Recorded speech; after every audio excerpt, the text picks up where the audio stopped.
When they were putting together the programme and the adverts for today's meeting, they had Rodney down as an astrophysicist, Dennis down as a molecular biologist, but didn't know what to put me down as. I would have gone for International Man of Mystery, but it wouldn't fit on the page, unfortunately. A friend of mine suggested really cool guy. Just a really cool guy. Well, I'm not a scientist, and no, I'm not a theologian, and no, you can't have your money back. Half the time I'm the pastor of a small Baptist church just a couple of miles up the road in Palmer's Green. The other half of the time I'm the administrator of a small Christian development charity called Operation Agri. And the other half of the time I'm a foster carer for the London Borough of Enfield. And I ought to say that nothing that I say today should be assumed to represent the views of any of the above. So, introduction. When we went to see The End of the World, a lot of people have asked me if that's something to do with Douglas Adams and the restaurant at the end of the universe, and regrettably it's not. It's a short story by Robert Silverberg, first published in 1972. And in the story, a decadent group of 20 and 30-somethings meet for one of their regular parties and discuss their recent holidays. It turns out they've all been on the same trip. It's a new and very expensive expedition in a time machine to see the end of the world. Now, as they discuss their experiences, they realise that although they all paid for the same holiday, they all witnessed completely different things. One of them saw the death of the last living creature, a crab-like thing crawling across an empty beach. Now, one of them saw the last mountain crumbling into the sea. One of them saw the whole planet coated in its own frozen atmosphere. One of them saw the sun go nova. And one of them saw the moon disintegrate, its fragments falling to Earth in a great storm of giant meteorites. In the first chapter of the book The End of the World and the Ends of God, that's edited by John Polkinghorne and Michael Walker, it's by a chap called W.R. Stoger, which I'm almost certainly pronouncing wrongly, and it's called Scientific Accounts of Ultimate Catastrophes in Our Life-Bearing Universe. And that introduces some other possibilities, including a very distant but apparently inescapable decline of the universe towards a state of heat death, or heat annihilation by crunching back together again. In the heat death where not only all living things have died, but matter itself has decayed into an expanding cloud of low-grade radiation, which doesn't sound like something particularly to look forward to.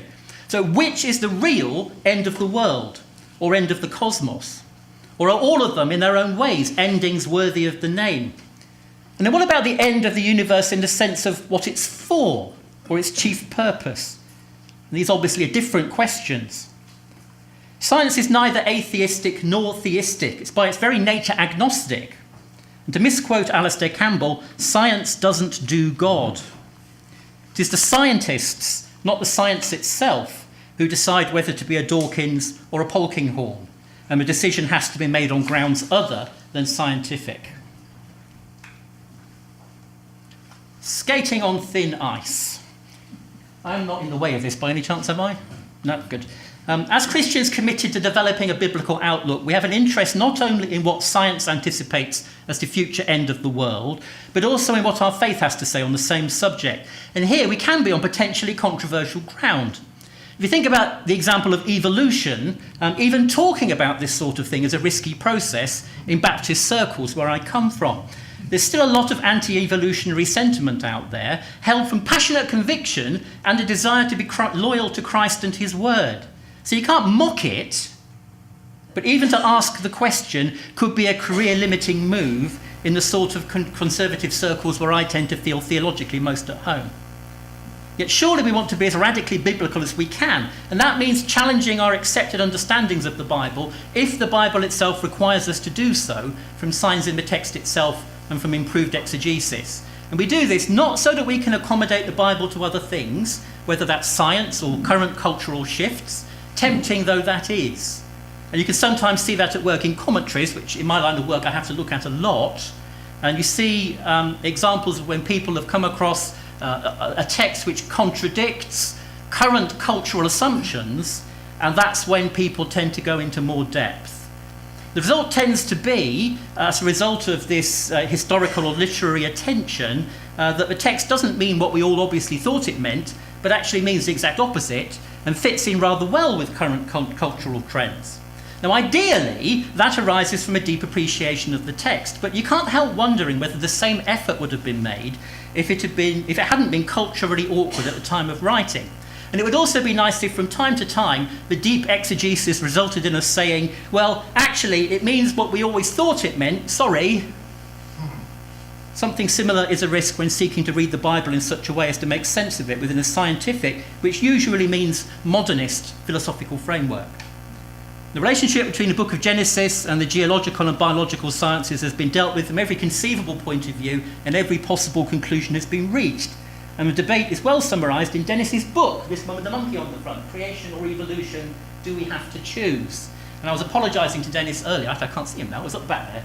Apologising to Dennis earlier, I did want to go through and make sure that everything I say about his book is right, but I gave it away to someone 2 weeks ago, so I haven't had a chance to do that. So feel free to shoot me down in flames, but hopefully the hands the book's been put into will benefit from it, particularly perhaps more than I would have done just going through checking I've got everything right. Creation or evolution, do we have to choose? And I know from experience that for many evangelical Christians the answer is yes, we do. For the more atheistically inclined, the answer is the same, although for the opposite reason. I happen to agree with Dennis's conclusions in the main, for what it's worth, and in large parts of the evangelical world that would make me an unemployable, wishy-washy, liberal, backsliding apostate. Even though, like Dennis, I reached those conclusions not despite the biblical witness, but because of it, seeking to treat the text as the text itself demands to be treated, that your mileage may vary.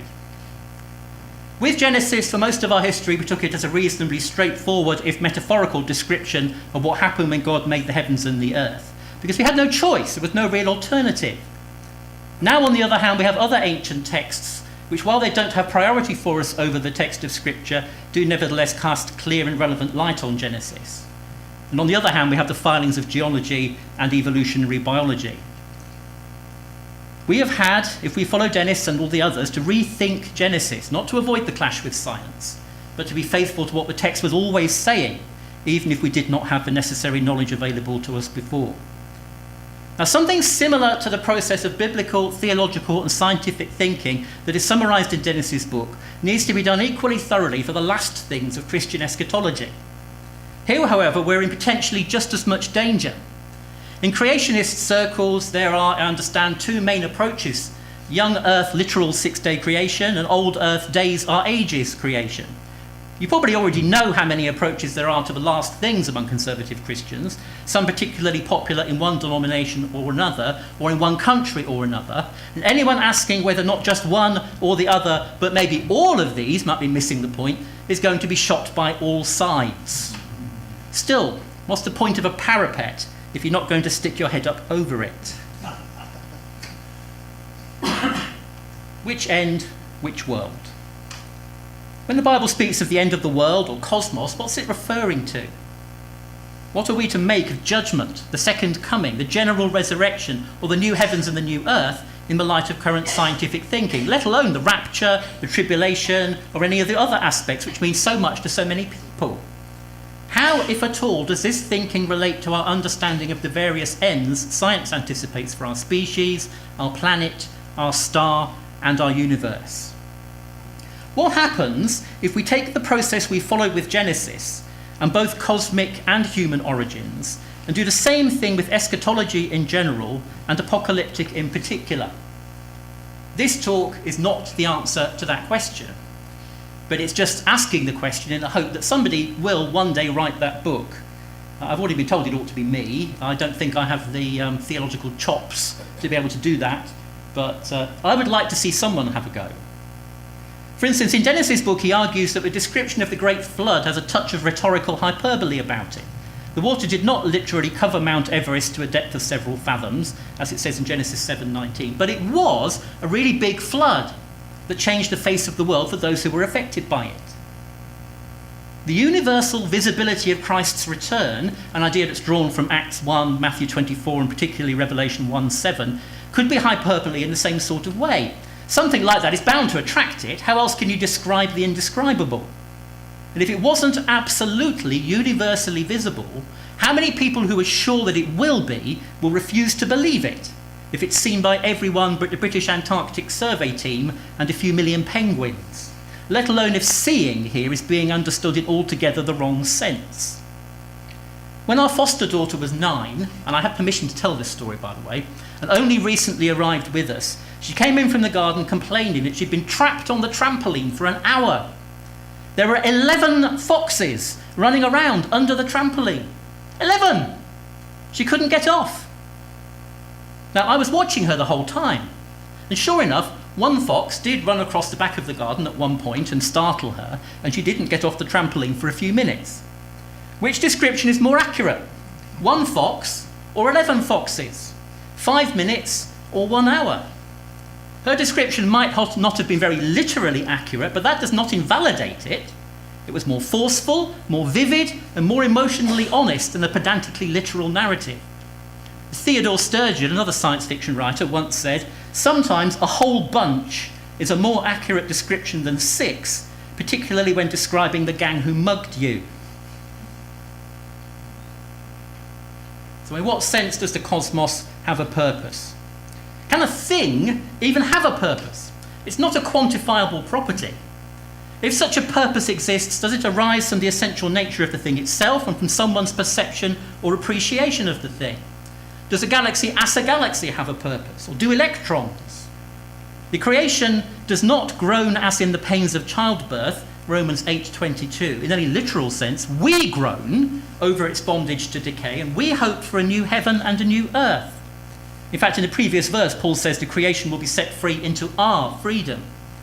And to me, it seems, as an interested amateur, that statements about purpose or meaning or goals have at their heart the assumption that these things reside within the observer and not within the thing itself. Now, of course, we as Christians would think of God as the ultimate observer, but also we ourselves observe and we ourselves perceive significance and purpose. But without us, these things, they don't have a purpose. It's not a property that you could measure. Perhaps this is even part of what we mean by being in the image of God, because ultimately meaning and purpose derive from the Creator, if they exist at all, and we are reimagining God's thoughts after him. God did not become an electron or a galaxy, but a human being full of grace and truth. This property of the cosmos may not be measurable, but that's hardly a problem. A lot of interesting things can't be quantified, usually because they are in the brain of the beholder. The answer to the question, "How beautiful am I?" from my wife is, "But soft, what light through yonder window breaks? It is the east, and Linda is the dawn." The answer is emphatically not 0.16 Juliets. With some interesting properties of the world, to quantify them would be to spoil them. Our perceptions, our brains are such a part of the thing being measured that it doesn't exist at all without us. A thing can have mass and extension of itself, but not beauty. In the Discworld novel Moving Pictures, Terry Pratchett describes a device invented by a previous professor at the Unseen University called Rictor. And I'm going to quote, I'm not sure I can do the voices justice, but the Arch-Chancellor tapped the pot with his knuckles. "What? Old numbers, Rictor? Same fella?" "Apparently, Arch-Chancellor." "Total madman! Thought you could measure everything. Not just lengths and weights and that kind of stuff, but everything. If it exists," he said, "you ought to be able to measure it." Reed Culley's eyes misted with memory. "Made all kinds of weird widgets. Reckoned you could measure truth and beauty and dreams and stuff. So this is one of old Rictor's toys, is it? Wonder what it measured." That afternoon, a couple of porters moved the universe's only working risograph into the Arch-Chancellor's study. A risograph is a device for measuring disturbances in the fabric of reality. Now, mathematical entities exist, if that's the right word for what they do, regardless of whether or not we are here to discover and enjoy them. They have that Platonic side to them. We've already thought a little bit about that. Art, music, beauty, these things exist only in the enjoyment of them. Without us, or an observer at least of some kind, they are empty of meaning. And it seems to me that physics occupies the borderlands between these two, because it's observational but real, right on the edge between objective and subjective, with mathematics as the metaphorical language we use to describe the cosmos that we can observe and measure. Unmixing our metaphors. All abstract language is essentially metaphorical. Without metaphor, we have no way to speak about beauty, love, art, or music. And all theological language is also metaphorical. Its nature as revelation only amplifies that. This distinction between the metaphorical landscapes of physics and theology is analogous to traditional ideas of first and second causes. Again, an idea we've come to before today. Science is agnostic and recognises no first cause in itself, but that tends to mean it goes towards reductionism as a result. Second causes are a complete and consistent explanation of causality. That's kind of the point of science, isn't it? That's what justifies the entire scientific project. But they have nothing to say about questions of significance, meaning, or purpose. It isn't even possible to ask the question within that way of thinking. The scientific explanation of love or art or beauty tends to be astonishingly unsatisfying, fundamentally disconnected from the experience itself, and therefore missing the point entirely. Theological thinking embraces second causes as part of a description of how the world works, but it prefers thinking about the first cause. And I was going to explain about, I don't mean that pushing the red button that starts the universe, but being behind everything, but we've already covered that. It's the difference between event time and significance time, or filled time. And although the two appear poles apart, that's an illusion. Science is a source of wonder. You only have to look through a telescope at the planet Saturn to appreciate that. Theology is one of the sciences of the unquantifiable faces of reality. Both are true, and both are interesting in the sense of not being trivial, and both are built from metaphor. Metaphor links incommensurate things, that's its point.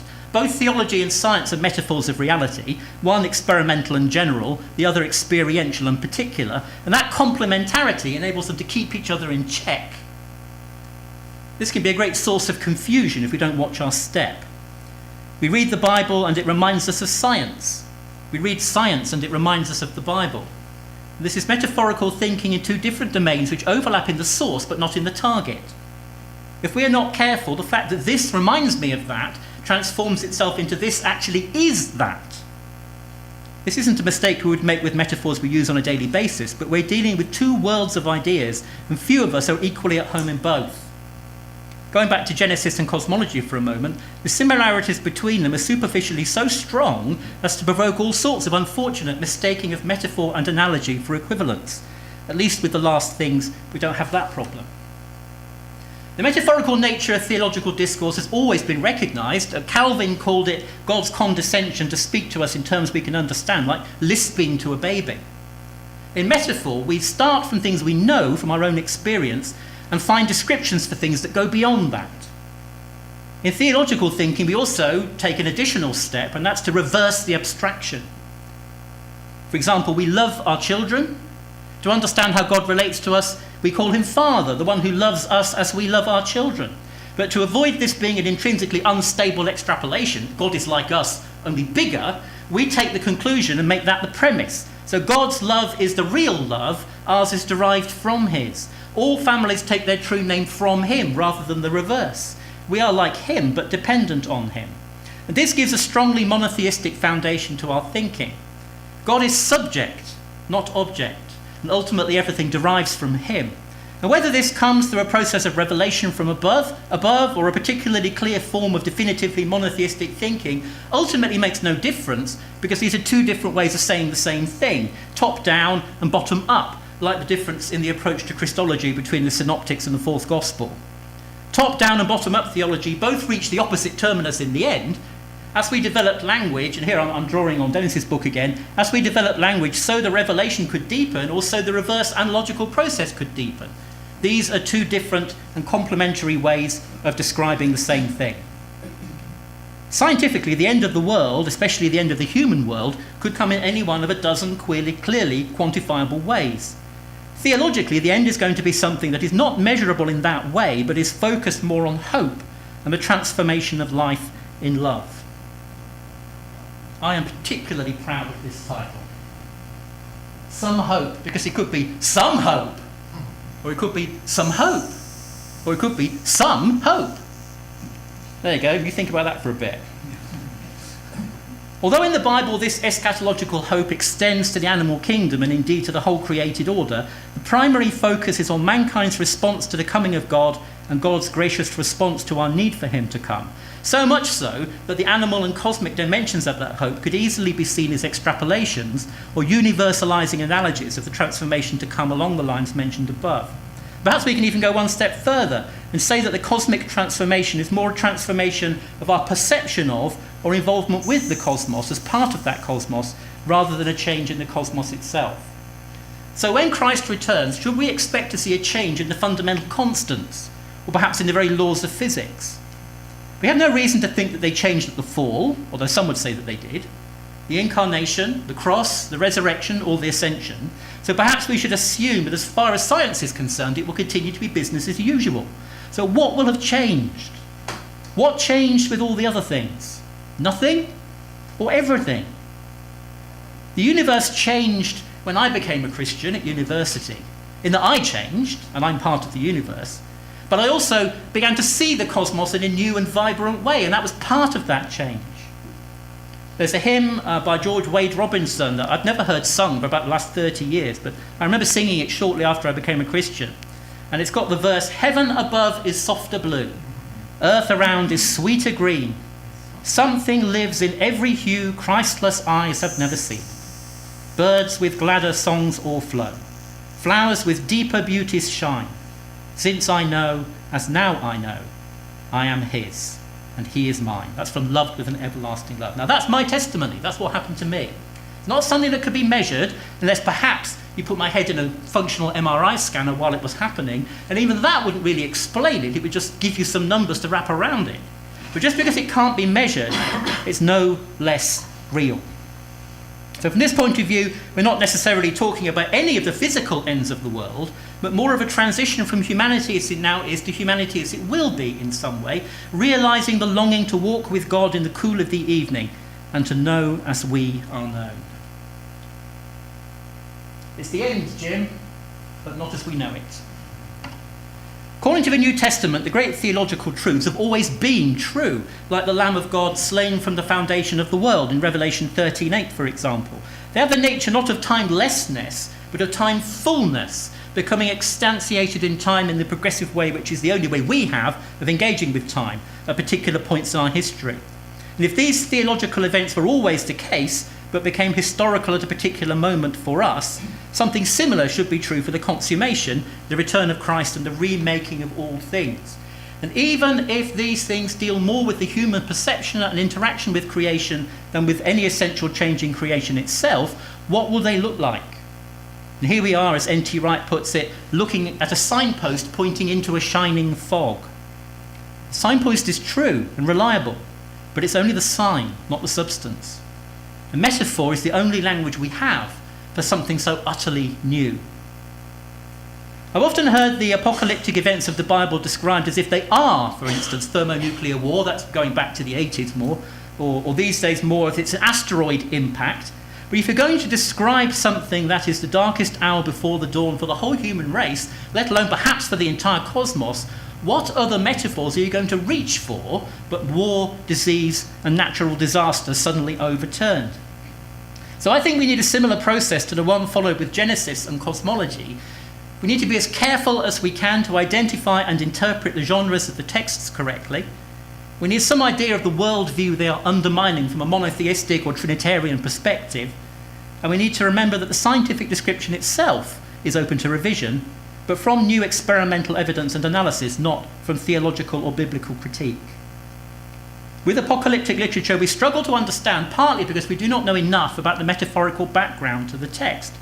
We are like, and you wondered when this is going to come up, didn't you? We are like Captain Picard in the Star Trek The Next Generation episode, Darmok. The Temerian's language is impossible to understand, because although the words make sense, they are all names of people and places and things happening, they're drawn from ancient stories which are unknown to the captain, and so they have absolutely no way of communicating with each other. I'm just going to show about a minute and a half of video of that. Captain, would you be prepared to consider the creation of a mutual non-aggression pact between our two peoples, possibly leading to a trade agreement and cultural interchange? Does this sound like a reasonable course of action to you?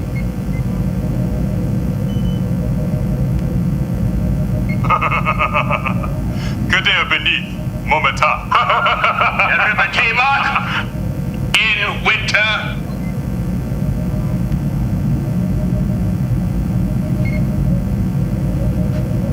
impression's no more. It appears they're trying their best, as are we, for what it's worth. Shaka, when the walls fell. Darmok. Rai and Jiri at Lunga.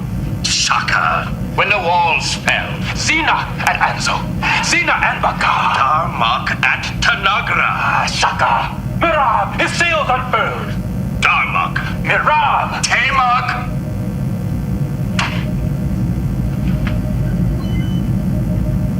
The river, Tamok.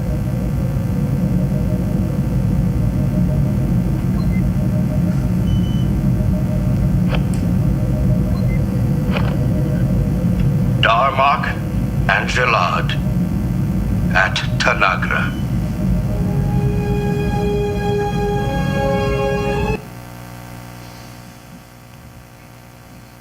Who knows what Darmok and Jalad at Tanagra means? This is actually on the telly about a week and a half ago, so that's a repeat.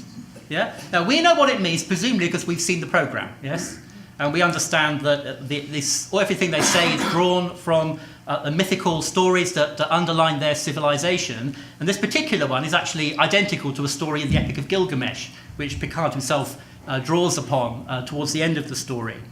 But without knowing the background story of Darmok and Jalad at Tanagra, you would have no idea what it meant. I'm not going to tell you in case you watch it, because it will surprise you. It'll spoil the whole surprise of the episode, and what the whole thing's about. So go and download it for yourself. Without knowing the stories behind the metaphors, the Temerian language remains completely incomprehensible, and to an extent, we struggle to understand apocalyptic for similar reasons. Above all, we need to find a theology of endings and new beginnings that is honest to the understanding of the Bible that the form and history demand, and which deepens without undermining our scientific understanding of the ultimate death of everything. And when thinking about life and death and hope, as Christians, we naturally turn to the resurrection of Christ as the first fruits and then of all people. And we also think about the remaking of the heavens and the earth and the coming down of the New Jerusalem and the lion lying down with the lamb. And I've already given reasons for seeing these potentially as rhetorically hyperbolic extensions of our future human experience of God. But whatever approach we take to miracles, and I rather like C.S. Lewis's idea that they represent not so much exceptions to the laws of physics as changes in the boundary conditions upon which these laws act, in the resurrection of the Son of Man, we have one of those time-full events, which was always true, but which was realized at a particular time and place in our history. And in the New Testament, this event is not unique in itself, but only in its priority. It anticipates resurrection as God's general response to death in the fullness of time, and generalizes to the entire suffering, decaying cosmos. In the discussion of the resurrected body of Jesus in the Gospels and Acts and our own future resurrected bodies in 1 Corinthians 15, we see both continuity and change. Continuity of the conscious identity of the individual, but change and transformation to be fitted for a new and different kind of existence in a new and different kind of cosmos. And if, as I've tried to argue, the cosmic change is not in the cosmos itself, but in our perception and experience of it as people fully reconciled to God, the key element in the transformation is a renewal in humanity itself in God. Jesus had emptied himself in the incarnation and was refilled, crucified and risen. In our own death and resurrection, or transformation in God, we were always empty, but we are filled in him. The Bible makes the general resurrection universal and simultaneous, at least in most people's reading of it, and that makes it a species-wide event, like a mass extinction in reverse. How we unravel the metaphors will vary from person to person, but I can see two main ways forward here. Firstly, a sort of evolutionary step, along the same lines as the one Dennis argues for as the first self-revelation of God to our ancient ancestors. Once our brains had reached a level of complexity, perhaps language too, God began to speak to us. God began to lisp to our infant ears, as Calvin would have said, in ways that we could start to understand. Perhaps there's more than one step in that process. Now that our evolution appears to be largely in the world of ideas and culture rather than biology, perhaps another such step is on its way when that reaches a critical point. And if this all sounds rather Age of Aquarius, Steven Pinker argues in his book The Better Angels of Our Nature that for all of recorded human history, now pin your ears back because you're not going to believe this, for all of recorded human history we are becoming less violent, less bloodthirsty and less cruel, and that this process is not slowing down. No, I didn't believe it either. But he makes a very persuasive case. It's an enormously big book, but have a tackle of it. Very, very interesting book, The Better Angels of Our Nature. The other possibility is that the general resurrection is the other side of the coin of a literal mass extinction. It would be enormously ironic if the people who say that the apocalypse is an asteroid strike turned out to be right after all. But if we believe in the resurrection of Christ and the future resurrection of the dead, why not the resurrection of a species? Perhaps the coming of Christ is another way of looking at our transformation in him through death to a new kind of life on the other side of the end of our species as we currently know it. One of the characteristics of apocalyptic, after all, is a strong reversal of events between their perception by humanity and their perception in the heavenly realm. We are persecuted to death. We win the victor's crown. The bitter irony of Silverberg's short story is that throughout the narrative, current events keep interrupting, and it becomes obvious that the reason none of them saw the end of mankind as one of the possible future ends of the world is that they are themselves witnessing the end of mankind right now without even realizing it. At the end of the story, the protagonist's wife says she wants to go and see the end of the world all over again, and he laughs quite a good deal. Were we in his shoes, we would pray a good deal and look up to heaven. As Augustine said, we are an Easter people, and hallelujah is our song.